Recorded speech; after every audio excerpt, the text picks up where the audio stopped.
హరే కృష్ణ. ఈరోజు లావణ్య లక్ష్మీప్రియ ఈరోజు పాసురం పాసురం 4. చదువుతారు. ఆ తర్వాత మనము ఈ పాసురం గురించి చర్చించుకుందాము. హరే కృష్ణ. ఈరోజు పాసురం 4.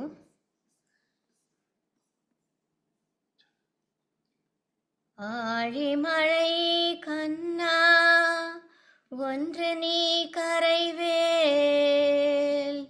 ஆழியுள் புக்கு முகந்து கூடார்ந்தேரே.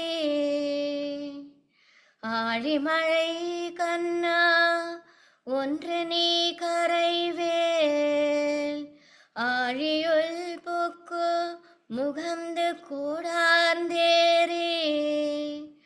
ஊழி முதல்வன் உருவம் போல் மெய் கருத்து பாழியந்தோளுடை பற்பனாவன் கையில் ஆழி போல் மின்னி வலம்புரி போல் நின்ற தீர்த்து தாழாதே சங்கம் உதைத்த சரமலை போல் வாழ உலகினில் பேய்ந்திடாய் நாங்களும் மார்கழி நீராட மகிழ்ந்தேலோரெம் பாவாய். ஆழிமழை கண்ணா ஒன்று நீர் கரைவேல் ஆழியுள் புக்கு முகந்து கூடார்ந்தேரே.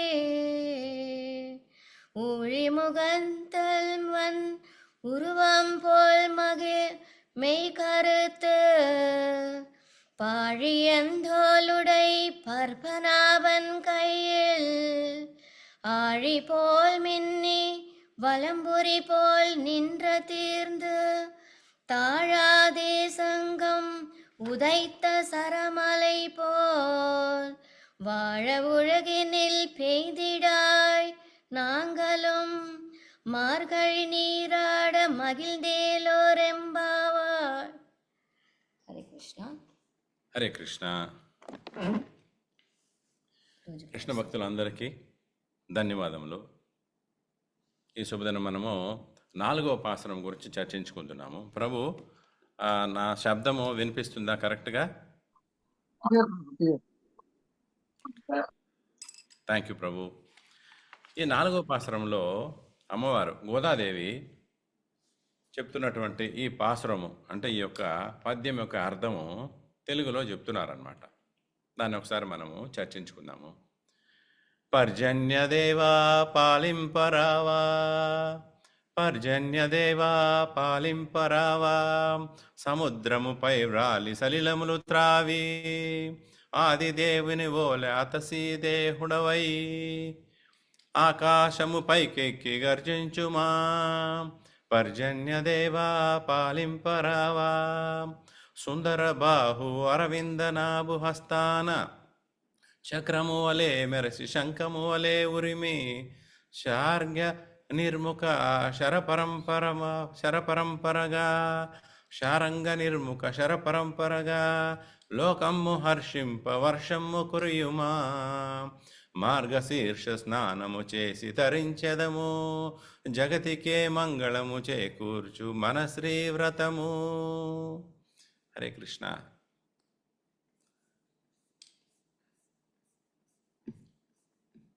గోదాదేవి ఈ శ్లోకంలో చెప్తున్న దానికి ఆచార్యులు అర్థము చాలా అద్భుతంగా చెప్తున్నారనమాట. మరి నిన్నటి రోజు మనము చర్చించుకున్న పాసురంలో భగవంతుడు ఆకాశాన్ని అంతా కూడా కొలిచాడు అని చర్చించుకున్నాం కదా, వామన అవతారంలో. మరి ఆ సందర్భంలో మనకి వర్షము వచ్చేటువంటి ఒక చర్చ ఉందన్నమాట. అదేవిధంగా దామోదర్ దేశంలో, దుబాయ్లో, యుఏఈలో అంతా కూడా నిన్నటి రోజు అద్భుతంగా వర్షం వచ్చింది. ఈరోజు గోదాదేవి పర్జన్య దేవ అంటే వానదేవుడా అని ప్రార్థిస్తుంది అనమాట. మరి వానదేవుడా అని ప్రార్థిస్తున్నప్పుడు మరి రాత్రి నుంచి ఇక్కడ దుబాయ్లో వర్షం వచ్చేస్తుంది అనమాట బాగా. అంటే మనందరినీ భగవంతుడు దీవిస్తున్నాడు అనమాట. హరే కృష్ణ. మరి ఆళిమళై కన్నా అని తమిళ భాషలో అంటుంది కదా తాయారు. దానికి అర్థం ఏమంటే కన్నా అంటే కృష్ణుడు అనమాట. తమిళ్లో కన్నా కన్నా అంటారు కృష్ణుడిని. మరి ఈ వర్షానికి ఉన్నటువంటి దేవుడి పేరేంటి? వరుణదేవుడు. మరి ఎవరి వరుణదేవుడు? ఒకసారి మనము అర్థం చేసుకుందాము. భగవంతుడు కృష్ణ భగవానుడి భౌతిక జగత్తును సృష్టించే సమయంలో ఆయన కారణోదక సాయి విష్ణు, గర్భోదక సాయి విష్ణు, క్షీరోదక సాయి విష్ణు అని 3 అవతారాలు స్వీకరించాడనమాట. దాని పేరే పురుషావతారాలు అంటారనమాట. అంటే ఈ సృష్టి ఎలా చేయాలి అనే దాని గురించి ఆయన 3 విధాలుగా చేశాడనమాట. అప్పుడు ఆయన ఏం చేశాడు? ఈ భౌతిక జగత్తును సృష్టించే సమయంలో అనేకమైనటువంటి దేవతలను కూడా సృష్టించాడు. ఆ దేవతల్లో ఒక్కొక్క దేవతకి ఒక్కొక్క అధికారం లేకపోతే ఒక రెస్పాన్సిబిలిటీ అనేది ఇచ్చాడనమాట. ఉదాహరణకి మనం పంచభూతములు అంటాము. పంచభూతములు అంటే ఏంటి? ఆకాశము, వాయువు, అగ్ని, భూమి, జలము అంటాం కదా. అంటే ఈ 5 కూడా 5 దేవతలు ఉన్నారనమాట. అదేవిధంగా వర్షాన్ని కూడా ఒక దేవత ఉన్నాడు. ఆయన పేరే వరుణదేవుడు. ఆ వరుణదేవుడిని ప్రార్థిస్తుంది తల్లి. మరి వరుణదేవుడిని ప్రార్థిస్తూ తల్లి ఏమవుతుందంటే ఆళిమళై కన్నా అంటుంది. కన్నా అంటే ఏంటి? కృష్ణ. మరి కృష్ణ అని ఎందుకండి అంటుంది అంటే అమ్మవారికి తెలుసు అనమాట. ఏంటంటే మనము కృష్ణ భగవాన్ని తప్ప అన్య దేవతలను ప్రార్థించిన అవసరం లేదు కదా అని అనమాట. మరి ఎక్కడ చెప్పబడింది ఈ విషయము? సాక్షాత్ కృష్ణ భగవానుడే భగవద్గీతలో చెప్పాడనమాట. 9వ అధ్యాయం 23వ శ్లోకంలో కృష్ణుడు అర్జునుడి మూలంగా మనందరికి చెప్తున్నాడు. ఏమని? ఏ అప్యన్య దేవత భక్త యజంతే శ్రద్ధయాన్వితాః తేపి మామేవ కౌంతేవ యజంత్య అవిధిపూర్వకం. అవిధిపూర్వకం దీనికి అర్థం చదువుకుందాము. తాత్పర్యం శిల ప్రభుపాదులు వారి ద్వారా. జై శిల ప్రభుపాద్. ఓ కౌంతేయ, అన్య దేవతలకు భక్తులైన వారిని శ్రద్ధతో పూజించేవారు నిజమునకు అవిధిపూర్వకముగా నన్నే పూజిస్తున్నారు అంటున్నాడు. అంటే ఆ కృష్ణ భగవాన్ని పూజించే మార్గం ఉంది, విధానం ఉంది అనమాట. కాబట్టి ఆయనకి డైరెక్ట్గా పూజ చేసుకోవచ్చు. ఇక్కడ తల్లి ఇక్కడ ఏం చెప్తుంది? ఈ యొక్క వరుణదేవునికి ప్రార్థిస్తూ కృష్ణ భగవాన్ని కూడా చేర్చుకుంటుంది. అంటే ఓ కృష్ణ, ఈ జగత్తు అంటే దేవతలు, సర్వ 84 లక్షల జీవరాశులు అందరూ కూడా నీ చేతనే సృష్టించబడ్డారు స్వామి. వాళ్ళందరూ కూడా నీ యొక్క అంశనే జీవాత్మ రూపంలో. మరి వాళ్ళందరూ హృదయంలో నువ్వే కదా స్వామి పరమాత్మ రూపంలో ఉన్నావు. అందువల్ల నేను నిన్నే కొలుచుకుంటాను స్వామి అని నువ్వే కదా ఆ వర్షానికి కూడా కారణము, ఎండలు కూడా కారణము, అన్నిటికీ నువ్వే కదా కారణం స్వామి అంటూ ఆ భగవంతుని ఆళిమళైక్కడ్నా అంటుందన్నమాట. మరి తాయారు అంటుంది ఇక్కడ పాలింపరావా అంటుంది. మరి పాలింపరావా అంటే ఏంటి? మమ్మలను కాపాడు తండ్రి, మమ్మల్ని దీవించు తండ్రి, మాకు మార్గదర్శములు చేయి తండ్రి అని ప్రార్థిస్తుంది అనమాట. ఇక్కడ గోదాదేవి ఈ శ్లోకం ద్వారా మాకు మంచి వర్షం కురిపించండి తల్లి అంటుంది అనమాట. స్వామి అని అడుగుతుంది అనమాట. మరి ఆళి అంటే ఏంటంటే బాగా గొప్ప మనస్సు కలిగినటువంటి వాడై, ఉదార స్వభావం కలిగినటువంటి వాడైన ఓ వరుణదేవుడా, ఓ కృష్ణ భగవానుడా అని అంటుందన్నమాట. ఎందుకు ఈ మాట చెప్తుందంటే ఎప్పుడైనా కూడా మనం ఎవరినైనా కూడా ఏదైనా అడిగేటప్పుడు ప్రార్థించుకునేటప్పుడు వాళ్ళని మనం కొంచెం గొప్పగా చెప్పామనుకోండి, వాళ్ళకి సంతోషం కలుగుతుందన్నమాట. ఇచ్చేదానికన్నా కొంచెం ఎక్కువ ఇస్తారనమాట. అందువల్ల ఆ ఉదార స్వభావం కలిగినటువంటి ఓ పర్జన్య దేవుడా అని ఇక్కడ అంటుందన్నమాట. ఆ తర్వాత ఏం చేస్తుంది? ఓ స్వామి, నీవు సముద్రం పైకి వెళ్ళి అంటే మధ్యలోకి వెళ్ళి మొత్తం నీళ్ళంతా నువ్వు తీసేసుకో స్వామి, తాగే స్వామి అంటుంది. అంటే మరి సముద్రంలో వెళ్ళటం, నీళ్లు త్రాగేయటం అంటే ఏంటి అంటే మనకు వర్షాలు రావాలంటే ఏం కావాలి? మేఘాలు రావాలి కదా. మరి మేఘాలు ఎక్కడి నుంచి వస్తాయి? మేఘాలు నీటిలో నుంచే వస్తాయన్నమాట. ఆ నీరు ఆవిరి అయ్యి ఆవిరి ఆకాశంలో మేఘాల రూపంలో భగవంతుడు దాన్ని మనకు దాచిపెడతాడనమాట. అంటే అవసరమైనప్పుడు వర్షాలు ఇవ్వటానికి. ఎలాగైతే మనము మామిడికాయల సీజన్ వస్తున్నప్పుడు మామిడికాయలు బాగా తింటాము, కానీ మనకి ఊరగాయ అవసరమైనప్పుడు ఏం చేస్తాము? ఇంకో సంవత్సరం పూర్తిగా మామిడికాయలను ఏం చేస్తామంటే పచ్చడి కోసం ఊరగాయ రూపంలో వేసుకొని పెట్టుకుంటాము. ఊరగాయ వేసేటప్పుడు ఏం చేస్తాము? దాంట్లో కొంచెం ఉప్పు ఎక్కువ వేస్తామన్నమాట. ఉప్పు వేస్తే చెడకుండా ఉంటుంది. అందువల్ల భగవంతుడు ఏం చేస్తున్నాడు? ఆ నీళ్ళని సముద్రంలో కొంచెం ఉప్పు జాగ్రత్తగా పెడుతున్నాడు అనమాట, మన కోసం దాచిపెడుతున్నాడు. అవసరమైనప్పుడు ఏం చేస్తున్నాడు, ఆ యొక్క నీటిని అన్నిటినీ కూడా ఆయన ఆవిరి రూపంలో ఆకాశంలోకి తీసుకొని వెళ్ళి అక్కడి నుంచి అనేకమైన ప్రదేశాలకి పంపించి అక్కడి నుంచి వర్షం కురిపించేలాగా చేస్తాడనమాట ఆ భగవంతుడు. అందువల్ల ఇక్కడ ఏమవుతుందంటే ఈ భూమి మీద ఆ, 5లో 4 భాగాలు నీరున్నాయి కదా. అంటే సముద్రం ఉంది ఒక భాగము, లేకపోతే 2 భాగాలు, కరెక్ట్గా గుర్తులేదు నాకు, 2 భాగాలు అనుకుంటాను. 2 భాగాలు భూమి ఉంది, మిగతా 3 భాగాలు సముద్రం ఉందన్నమాట. అంటే సముద్రం ఎక్కువ ఉంది కాబట్టి నీళ్ళు అక్కడ ఎక్కువ ఉన్నాయి. ఆ నీళ్ళల్లో తల్లి ఏం చెప్తుంది, సముద్రం మధ్యలోకి వెళ్ళి సంపూర్ణంగా నువ్వు నీళ్లు తాగు అంటుంది. కారణం ఏమంటే మనం సముద్రము ఒక ఒడ్డున నిల్చుకొని తాగాలనుకుంటే సంపూర్ణంగా రావు, అందువల్ల మధ్యలోకి వెళ్ళి మొత్తాన్ని తీసుకో అంటుంది. అంటే అంత నీరు అవసరం ఉంది ఈ ప్రపంచానికని ఆ తల్లి భావించింది అనమాట. సముద్రంలో ఉంటున్న నీళ్ళు అన్నిటినీ కూడా నువ్వు తాగు స్వామి అని చెప్తూ, అదేవిధంగా నీవు ఆ యొక్క దేవదేవుడు అనేటువంటి కృష్ణ భగవానుడిని ఇలాగా శక్తిమంతుడుగా అవు. ఎందుకంటే అతనికి మించిన శక్తిమంతుడు ఎవరో లేదు కదా, సర్వశక్తిమానుడు కృష్ణ భగవానుడు. ఆ విధంగా అయ్యి నువ్వేం చేయాలి, ఆకాశానికి పైకి వెళ్ళమంటుంది. ఎందుకంటే ఎప్పుడైతే ఆ నీళ్ళంతా తాగాయో మేఘాలు ఏమవుతుంది, బరువెక్కి కిందకు వచ్చేస్తాయన్నమాట. మన తిరుమల తిరుపతి దేవస్థానంకి ఈ నెలలో వెళ్ళామనుకోండి, మేఘాలన్నీ కూడా కొండల మీదనే మనకు తాకుతూ అలా వెళ్తూ ఉంటాయన్నమాట. అంటే మేఘాలు బరువెక్కాయి. ఎందుకు, మంచు ఎక్కువ ఉంటుంది. ఆ మంచు తాకిడి వల్ల మేఘాల్లో తేమ ఎక్కువయ్యి అవి కిందకు వచ్చేస్తూ ఉంటాయి. మన పక్కనే వెళ్తుంటాయి, ఒకసారి మన మధ్యలో నుంచే వెళ్తుంటాం. అంటే మనము ఎక్కడో స్వర్గలోకంలో ఉన్నటువంటి ఒక అద్భుతమైనటువంటి ఫీలింగ్ వస్తుందన్నమాట. అలాగ మేఘాలు కిందకు వచ్చేసాయి అనుకోండి, ఎక్కడ ఉన్నటువంటి ఊర్లో అక్కడే కదా వర్షం పడుతుంది. అందువల్ల గోదాదేవి ఏమవుతుందంటే ఉదార స్వభావం అనమాట ఆమెకి. మాకు మాత్రం కాదు, ప్రపంచం అంతటా కూడా ఈ వర్షము కావాలి అని ఆకాశంలో మీరు పైకి వెళ్ళిపోవాలి. ఎలాగా, శక్తిమంతుడు, ఎంత శక్తివంతుడు, కృష్ణ భగవానుడు లాంటి శక్తిమంతుడు అయిపోవాలి నువ్వు అని ఆకాశం పైకి వెళ్ళి గర్జించుమా అంటుంది.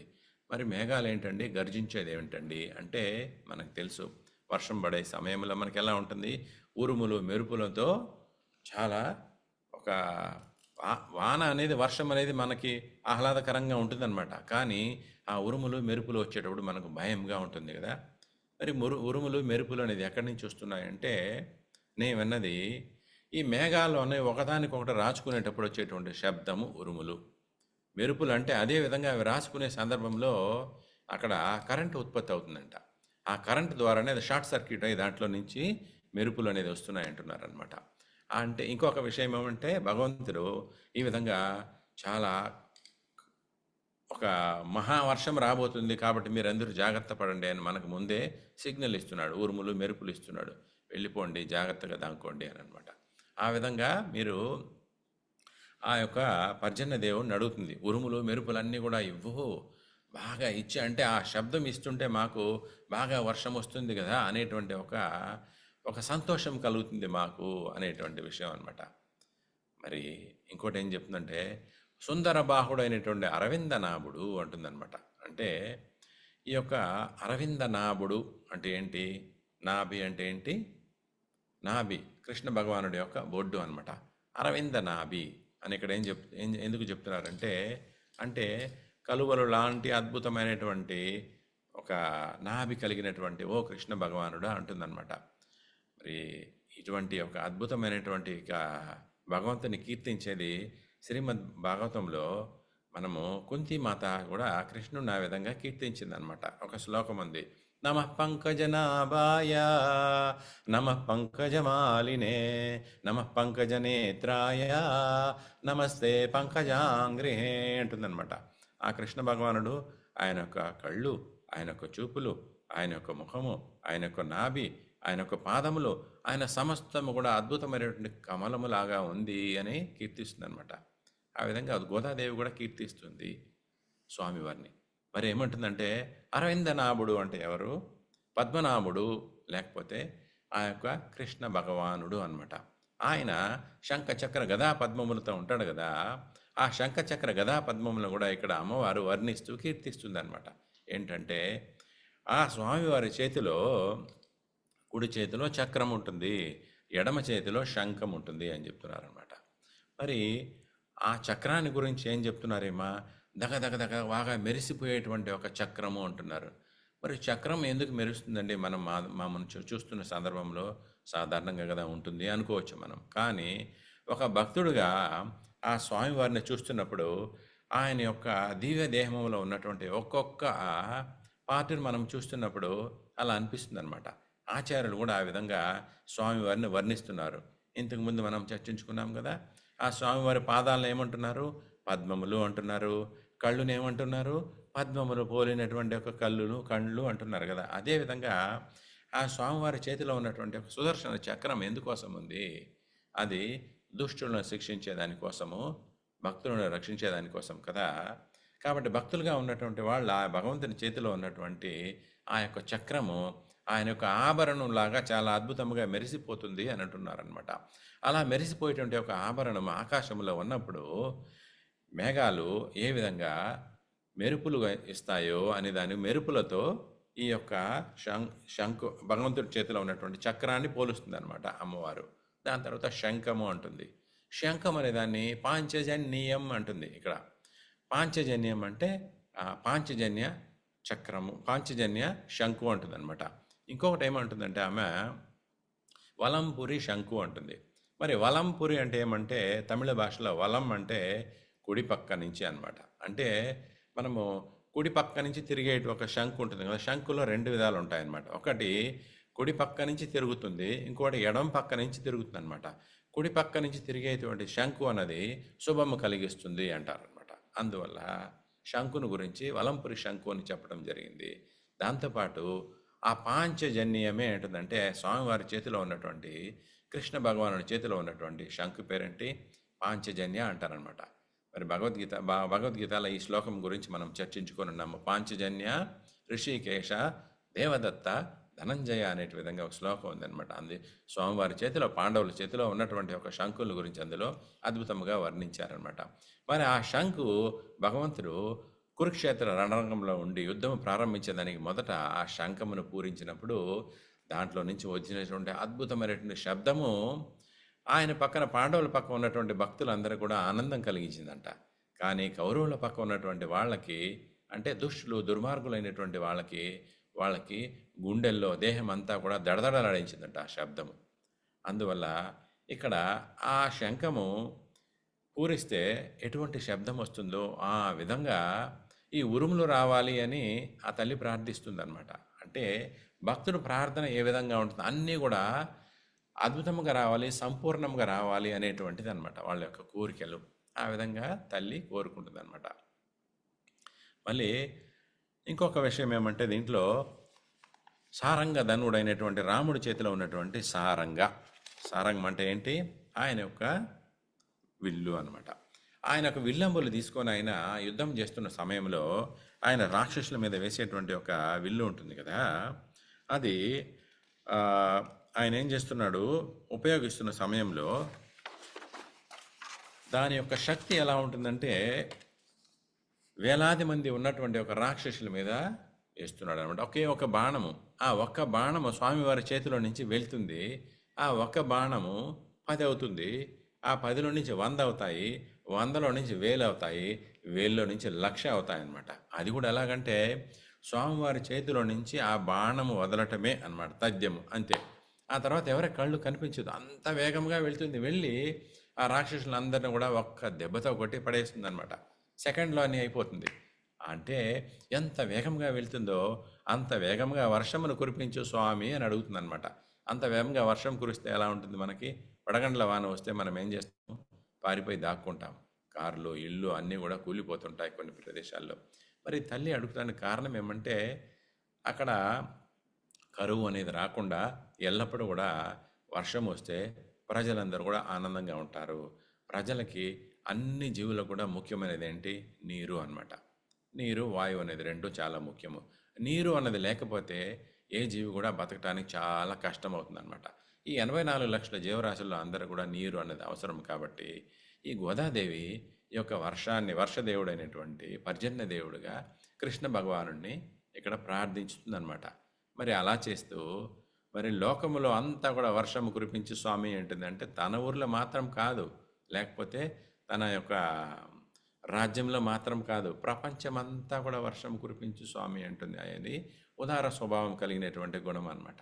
ఇది మనకి ఆ తల్లి ఎందుకు చెప్తుందంటే, మనం కూడా ప్రార్థించుకుంటున్నప్పుడు అలాగే ప్రార్థించుకోవాలి. మనకు మాత్రం కాదు, అందరికి కూడా ఈ మేలు కలిగించు స్వామి అని మనం ప్రార్థించాలి అని తల్లి మనకు చూపిస్తుంది అనమాట.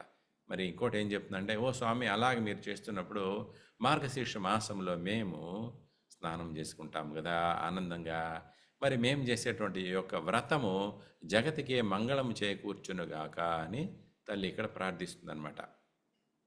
ఇదే తమిళ్లో మార్గళి నీరాడ మగిల్దేలో రెంబావాయ్ అంటుంది.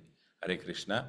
సరే, దీనికి సంబంధించి మనము శ్రీమద్ భాగవతము భగవద్గీతలో కొన్ని శ్లోకాలు ఉన్నాయన్నమాట.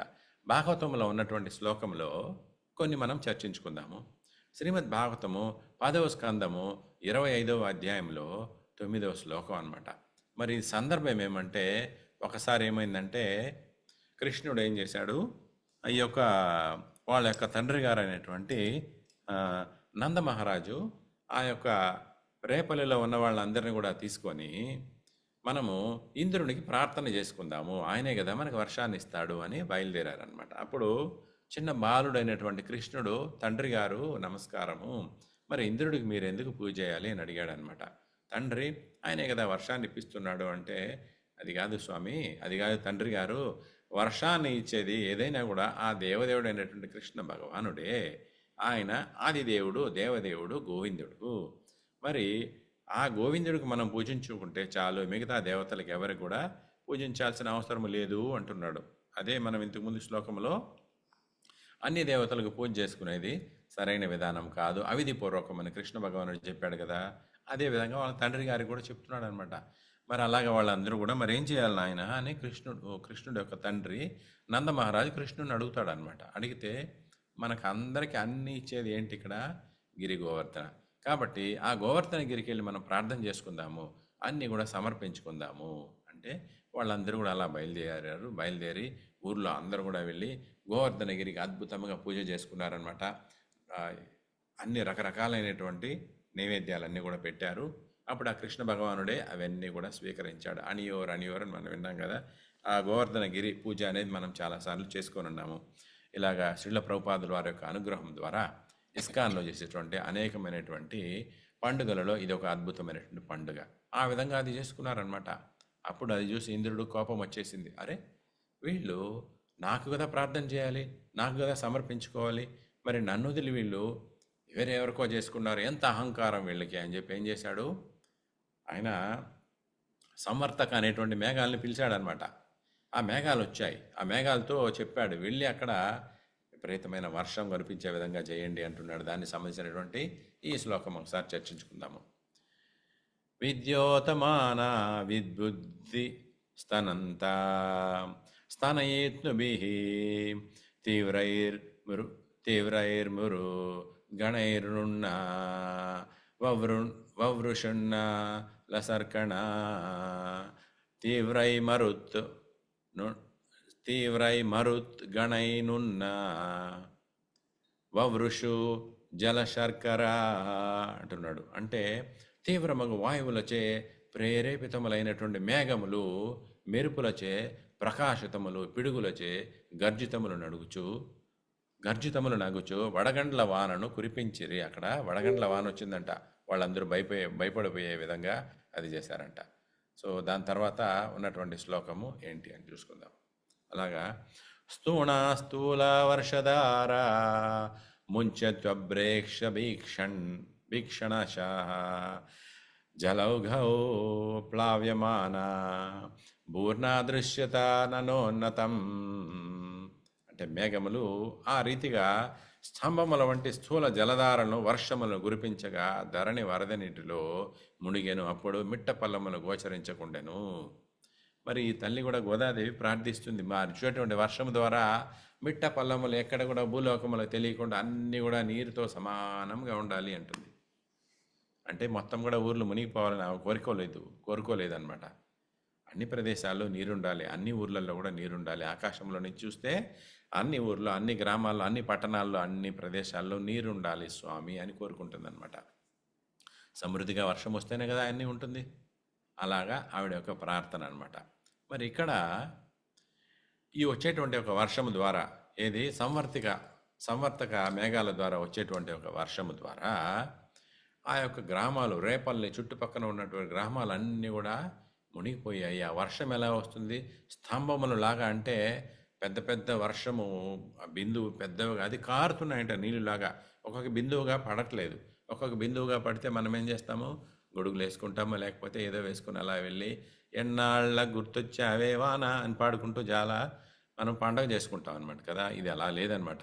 అలా చాలా బలంగా లావుగా అలాగే కురిసిపోతుంది అనమాట. దాని కింద వెళ్తే ఏమవుతుంది? మనకి చర్మం అంతా పగిలిపోతుంది అనమాట. అందువల్ల అటువంటి వర్షం వస్తుంది. అప్పుడు కృష్ణుడు ఏం చేశాడు? తను వాళ్ళందరినీ కూడా పిలిచి మీరందరూ రాండి అని గోవర్ధనగిరిని తన యొక్క ఎడమ చేతి బొటన వేలితో పైకి తీశాడనమాట. పైకి తీసి మీరందరూ రండి నాకెందుకు, నేను చూసుకుంటానమాట అన్నాడు. అప్పుడు వాళ్ళందరూ కూడా మొదట కొంచెం భయపడ్డారు. దాని తర్వాత కృష్ణుడు ఒక అద్భుతమైనటువంటి ముఖాన్ని చూస్తూ, అరవిందలోచనుడు అంటే అద్భుతమైనటువంటి కళ్ళు కలిగినటువంటి అతను, చిరునవ్వు కలిగినటువంటి అతను, దాని తర్వాత ఆయన నవనీత తస్కరుడైనటువంటి ఆ భగవంతుడు, అంటే అందరినీ కూడా ఆయన యొక్క చూపులతో కళ్ళతో ఆకర్షిస్తాడనమాట. ఏమేమి తస్కరుడు అంటే మన అందరినీ యొక్క హృదయాలను కూడా దొంగిలించేటువంటి ఆ కృష్ణ భగవానుడు. ఆయన చూడగానే వాళ్ళందరూ ఏమీ మరుమాట చెప్పకుండా కొండ కిందకి వెళ్ళిపోయి 7 రోజులు 7 రాత్రులు ఆ భగవంతుడు ఆ విధంగా అలా పట్టుకొని ఉంటే వర్షమేమో వస్తూ ఉందన్నమాట. ఇంక 7 రోజులు అయిన తర్వాత ఆగిపోయింది వర్షము. ఇంక దానికి అర్థమైపోయింది అనమాట, ఇది సాధారణమైనటువంటి ఒక ఊరు కాదు, సాధారణమైనటువంటి ప్రజలు కాదు, ఇక్కడ వాళ్ళని కాపాడుతున్నట్టు ఒక శక్తి ఉంది అని అర్థమైందనమాట. ఆ మేఘాలు ఆగిపోయి వర్షాన్ని ఆపేసి మళ్ళీ వెళ్ళి ఇంద్రుడికి వెళ్ళి చెప్పారనమాట, మా వల్ల కాదు, ఏం చేయలేమని. కృష్ణుడిని ఆ విధంగా వాళ్ళు చూస్తూ ఉన్నారనమాట 7 రోజులు 7 రాత్రులు. అలా చూస్తూ వాళ్ళు ఆనందమైన కీర్తనలు చేసుకుంటూ ఉన్నారు. ఆయనకి 7 రోజులు వాళ్ళు ఒక్కో రోజుకి 8 పూటల లెక్కన ఆయనకి నైవేద్యం పెడుతూ తినిపిస్తూ ఉన్నారనమాట. అందుకే 7 × 8 56 చప్పన్ భోగ్ అంటారనమాట. అది చప్పన్ భోగ్ అనేది అక్కడి నుంచి వచ్చింది. ఒక ఉదాహరణకి అది నేను చెప్తున్నాను. మరి ఇక్కడ మనం చెప్పుకున్నాము పాంచజన్యం గురించి చెప్పుకున్నాము. పాంచజన్య అనేది ఏంటి అంటే ఈ యొక్క శంకు అనుకున్నాం కదా. మరి ఈ శంకుకి ఆహారం ఏంటి అంటే ఆ కృష్ణ భగవానుడి యొక్క పెదవులు అంటున్నారు అనమాట, అదరములు. మనం కూడా శంకు ఊగుతున్నామంటే, పూరిస్తున్నామంటే ఆ యొక్క శంకు నుంచి శబ్దం ఉంది కదా, అది మన పెదవుల్లో నుంచి వచ్చేటువంటి ఒక గాలిని స్వీకరిస్తుంది.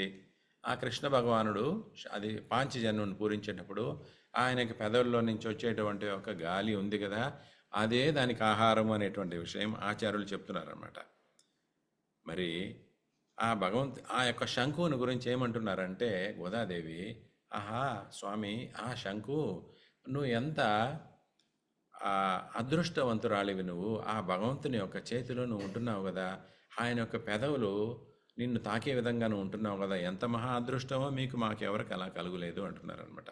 అదేవిధంగా గోపికలు ఒక ఉదాహరణకి మనం చెప్పుకుందాం. ఇక్కడ వేణుగీతం అనేది ఉందన్నమాట. ఆ వేణుగీతంలో కృష్ణ భగవానుడు పెదవులు తాకేటువంటి మహా అద్భుతం కలిగినటువంటి ఓ వేణువు అని ఆ వేణువుని గురించి వాళ్ళు కీర్తిస్తున్నారనమాట. తర్వాత సుదర్శన చక్రాన్ని గురించి వచ్చినప్పుడు ఆ స్వామివారి కుడి చేతిలో ఉన్నటువంటి ఓ సుదర్శన చక్రమా అని చెప్తున్నారనమాట. మరి నువ్వేం చేస్తున్నావంటే నువ్వు స్వామివారి చేతిలో ఉంటూ స్వామివారికి అద్భుతమైనటువంటి సేవలు చేసుకుంటున్నావు కదా అంటున్నారనమాట. మరి ఎలా సేవ చేసుకుంటుందంటే స్వామివారు ఆయన యొక్క భక్తులకి అన్ని సందర్భాల్లో ఆయన వెళ్ళని అవసరం లేదనమాట. ఈ చక్రాన్ని చెప్పేశాడు, నువ్వు చూసుకో నా భక్తుల్ని అని. ఒకనొక సందర్భంలో ఒక అద్భుతమైనటువంటి ఒక భక్తుడు అనమాట, ఆయన పేరు అంబరీష మహారాజు అంటారనమాట. అంబరీష మహారాజు చాలా గొప్ప భక్తుడు, చాలా గొప్ప సేవలు చేస్తున్నాడు అనమాట. భగవంతుని యొక్క ప్రతినిధి అనేటువంటి విధంగా ప్రజలందరూ కూడా నమ్మే విధంగా పాలన చేస్తూ ఉన్నాడు ఆయన. ఒకనొక సందర్భంలో ఏకాదశి నాడు ఆయన ఏకాదశి ఉపవాసం చేశాడు. మరునాడు వ్రతం అయిపోయింది. అప్పుడు పారణ చేయాలి కదా. పారణ సమయంలో ఆయన దగ్గరికి దుర్వాసముని వచ్చాడనమాట, ఆయన పరీక్షించేదానికోసము. దుర్వాసముని వచ్చి ఏం చేశాడంటే ఆయన కొంచెం, ఆహా నువ్వు అద్భుతంగా చేసావు కదా అని అంటూ హరే కృష్ణ. వినిపిస్తుందా ప్రభు? వినిపిస్తుంది ప్రభు. వినిపిస్తుంది ప్రభు. థ్యాంక్ యూ ప్రభు. నువ్వు మరి అద్భుతంగా ఉపవాసం చేసావు కదా. మేమందరం కూడా, నాతో పాటు 1000 మంది వచ్చారు సేవకులు. మేము అందరం కలిసి మీతో పాటు ఈరోజు పారణ చేస్తామంటే మన యొక్క వ్రతం విరమించుకుందాము, మేము వెళ్ళి స్నానం చేసుకొని వస్తామని ఆయన వెళ్ళాడంట. వెళ్ళి ఎంతసేపటికి వాళ్ళు రానే రారు. మరి పారణ సమయం అనేది కొంత సమయం ఉంటుందన్నమాట, 2 గంటలు 3 గంటల సమయం. ఆ సమయం లోపలనే మనము విరమించుకుంటేనే ఆ యొక్క వ్రత ఫలితం ఉంటుందన్నమాట.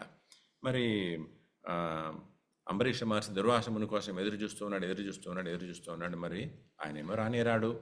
తర్వాత అక్కడ ఉన్నటువంటి పూజారులు, ఆచార్యులు అయినటువంటి వాళ్ళు ఏం చెప్తారంటే, స్వామి మీరు ఈ యొక్క పాలన ఇప్పుడు చేయకపోతే వ్రత ఫలితం ఉండదు, కాబట్టి మీరు చేయాలి, మీరు ఏమైనా తీసుకోండి అంటే ఆయన ఏం తినడు అనమాట. ఆయన గొప్ప ఋషి అనమాట, ముని మన దగ్గరకు వస్తున్నారు, ఆయన లేకుండా నేను చేయటం ఏంటి, అలా చేయను, ఉపవాసం నేను విరమించుకోలేను, ఆయన కోసం ఎదురు చూస్తానంటాడు అనమాట.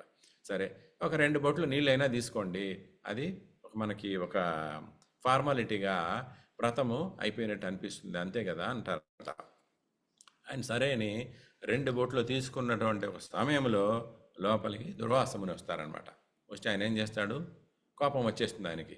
ఓరి నీచుడా, ఓ దుర్మార్గుడా, నేను ఇంత చెప్పి వెళ్ళిన తర్వాత నేను లేకుండా నువ్వు చేస్తున్నావా, నేను ఏం చేస్తాను చూడు అని శపిస్తాడనమాట.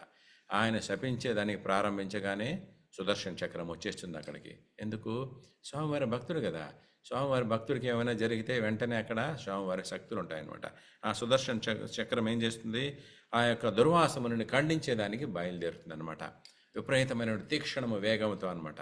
అప్పుడు దుర్వాసముని భయపడి పారిపోయి అన్ని లోకాలు తిరుగుతాడు.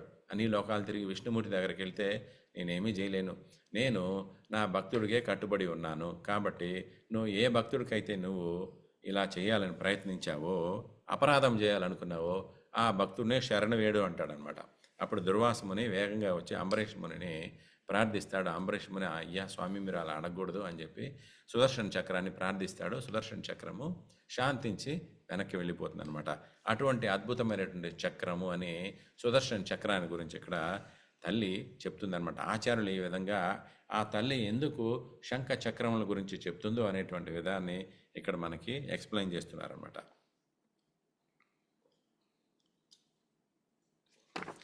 మరి ఇంకా 10 నిమిషాల సమయం ఉంది మనకి. ఒక వరిష్ఠ భక్తులైనటువంటి వాళ్ళు ఇక్కడ ఉన్నారు కాబట్టి వాళ్ళ ముఖార విందంగా మన కొన్ని పాయింట్లు వినాలని నాకు కూడా కుతూహలంగా ఉంది. అందువల్ల శ్రీ శ్రీ ధర్మరాజ్ మురారి ప్రభు గారిని, తర్వాత మన శ్రీ శ్రీ జగన్ ప్రభు గారిని కొన్ని పాయింట్లు యాడ్ చేయమని ప్రార్థిస్తున్నాను. హరే కృష్ణ. నాకు ఈ అవకాశం ఇచ్చినటువంటి దామోదర్ దేశ యాత్ర భక్తులందరికీ కూడా ధన్యవాదములు. పరమేశ్వర్ గౌర్ ప్రభు వారికి నా యొక్క హృదయపూర్వక వందనములు. హరే కృష్ణ. మరి ప్రత్యేకించి లావణ్య లక్ష్యాకి పుట్టినరోజు, జన్మదినం అనమాట. మీరందరి కోసం ప్రార్థించండి, దీవించండి. Hare Krishna. Hare Krishna. Hare Krishna. Krishna conscious happy birthday Lavanya. Same ఈరోజు నీకే పెట్టాను యాక్చువల్గా. ధనరాజ్ ప్రభు మీరు ఏమైనా కవర్ చేస్తారా పాయింట్స్? హరే కృష్ణ మాతాజీ. జస్ట్ ఒక 1 పాయింట్ మాతాజీ. యా షూర్ ప్రభు. శ్రీభాష్యం అప్పలాచార్యుల వారు ఈ పాశ్రానికి చెప్పినటువంటి ఒక ప్రవచనంలో ఆయన అంటారనమాట, దేవతలు ఏ విధంగా భాగవతుల మాట వింటారని చెప్పడానికి ఆయన చెప్తారు.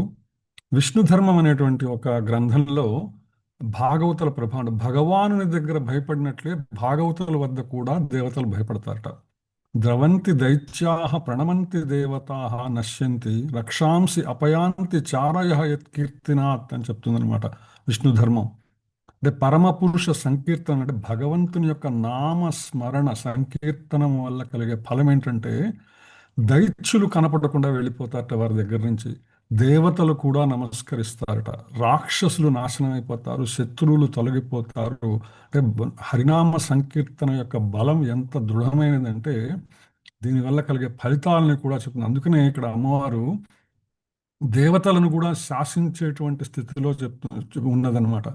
తైత్తరీయ ఉపనిషత్ ఆనందవల్లిలో చెప్తుంది, భీషా అస్మాత్ వాతః పవతే భీషో ఉదేతి సూర్యః భీషా అస్మాత్ అగ్నిశ్చ ఇంద్రశ్చ మృత్యు ధావతి పంచమైతి స ఏషా ఆనందస్య మీమాగంశ భవతి అంటుంది. అంటే భయముతో వాయువు ఈ విశ్వమంతా వీస్తున్నదట.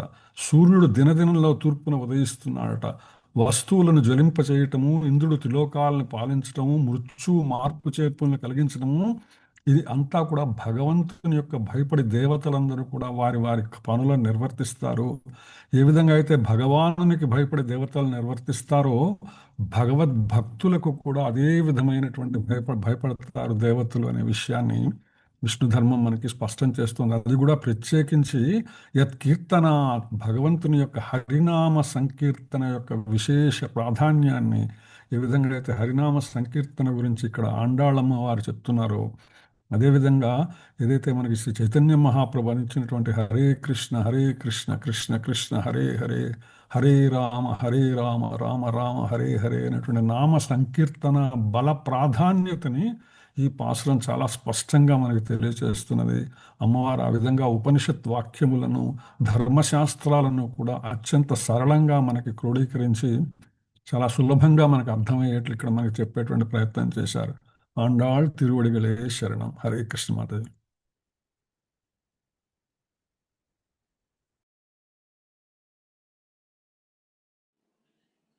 హరే కృష్ణ. థ్యాంక్ యూ ప్రభు. చాలా అద్భుతంగా చెప్పారు. చాలా మంచి పాయింట్ కవర్ చేశారు గోదాదేవిని గురించి. మరి జగన్ ప్రభు గారు రాలేదు కాబట్టి జగన్ ప్రభు గారు వచ్చే వరకు మనము పోతన భాగవతంలో ఉన్నటువంటి 2 శ్లోకాలని చదువుకుందాము. మరి మన తెలుగు వాళ్ళగా మహా అదృష్టవంతులు అనమాట. పోతన గారు, బమ్మెర పోతన గారు శ్రీమద్ భాగవతాన్ని అద్భుతంగా మనకు తెలుగులో రచించి వర్ణించారనమాట. మరి దాంట్లో దీనికి సంబంధమైనటువంటి శ్లోకము నేను చదువుతాను. ఉచ్యత్ సంపదనమ్మి నందతనో యోద్యోగంబునన్ వెర్రులై మధ్యాగంబు విసర్జనీయ మనిరీ మర్త్యుల్ వడిన్ మీరు మీ విద్యుద్ధల్లులన్ గప్పి గర్జనములన్ వేధించి గోవుల జనుల్ సద్యో మృత్యువున్ బొందఠాల్ గురియుండి శౌర్యం భవార్యంబుగన్. దీనికి అర్థం ఏమంటే, ఓ సంవర్తక మేఘములారా, ఈ వెర్రి గొల్లలు తన ధన సంపత్తిని నమ్మి కృష్ణుడి ప్రేరేపణతో నా యాగం విడిచిపెట్టారు. పొండి, మెరుపులతో కనుల మిరుమిల్లునట్లు గొలిపి ఉరుములతో పీడించి అనివార్యమైన శౌర్యంతో వ్రేపలలోని గోపకుల హఠాన్మరణం పాలయ్యేలాగా రాళ్లవాన కురిపించండి అని ఇంద్రుడు యొక్క సంవర్తక మేఘాన్ని పిలిచి చెప్తున్నాడు అనమాట. ఇంకొక శ్లోకము, ఆ భగవంతుడు ఆ యొక్క గోవర్ధన గిరిని ఎత్తిపట్టుకున్నప్పుడు ఎంత అద్భుతంగా ఉన్నాడనే దాని గురించి ఇంకొక శ్లోకం ఇక్కడ చెప్తున్నారన్నమాట. బాలుండీతడు కొండ దొడ్డది మహాభారంబ సైరింపగాన్ జాలండోయని దీని క్రింద నిలువన్ శంకింపగా బోల దీ శైలంబోనిది జంతు సంయుత ధరాచక్రంబు పైబడ్డ నాకే లల్లాడుదు బంధులారా నిలి క్రింద ప్రమోదంబునన్. గోవర్ధనగిరి కింద ఉంటున్నప్పుడు వాళ్ళు దాన్ని శంకిస్తున్నారంట. వెళ్దామవుద్దా, ఇంత పెద్ద కొండని చిన్న బాలుడు కృష్ణుడు లేపట్టాడా, మనం వెళ్తే ఏమవుతుందో అని అనమాట. అప్పుడు గోవర్ధనగిరిని ఎత్తిన శ్రీకృష్ణుడు గోపకులను అందరూ దీని కిందకు రండి అని పిలుస్తున్నాడు. ఓ బంధువులారా, కృష్ణుడు ఏమో చిన్న పిల్లవాడు, చూస్తే ఈ కొండ ఏమో చాలా పెద్దది, ఇతడు దీన్ని మోయగలడో లేడో అని సందేహించకండి. పర్వతాలు, సముద్రాలు, ప్రాణులు అన్నిటితో కూడిన ఈ భూమండలం అంతా మీద పడ్డా కూడా నా చెయ్యి వణకదు. మీరందరూ ఆనందంగా దీని కింద రండి అని కృష్ణుడు వాళ్ళని పిలుస్తున్నాడంట ఆయన యొక్క చిరునవ్వుతో. హరే కృష్ణ. ఇంకా మనకి ఎంత సమయం ఉంది? ఓకే, సమయం అయిపోయింది. అందరికి కూడా ఈ అవకాశం ఇచ్చినందుకు ధన్యవాదములు. హరే కృష్ణ కృష్ణ కృష్ణ హరే హరే, హరే రామ రామ రామ హరే హరే. థ్యాంక్ యూ ప్రభు. హరే కృష్ణ. లావణ్య, లక్ష్మీప్రియ మాతాజీ, మన అందరి తరపున మీకు జన్మదిన శుభాకాంక్షలు. ఇంకా ఇలాగే ఇద్దరూ కలిసి చక్కగా ఇంకా ఎన్నో ఎన్నో సేవలు చేసుకోవాలి అని మేమందరం కోరుకుంటూ ఉన్నాం. హరే కృష్ణ. మాతాజీ అందరూ ఆశీస్సులు కావాలి మాకు. హరే కృష్ణ. లావణ్య మాతాజీ, జన్మదిన శుభాకాంక్షలు. Thank you Mataji. Thank you so much. Bless చేయండి మీరందరూ. చక్కగా ఇంకా మేము సేవలు చేసుకోవాలి. మీ అందరికి సేవలు చేసుకోవాలి. ప్రభుజీ కూడా చాలా బాగా చెప్పారు Mataji class. Thank you. Mataji, మీరందరి యొక్క ప్రార్థన హరే కృష్ణ లావణ్య మాతాజీ. Thank you Mata. హరే కృష్ణ మాతాజీ.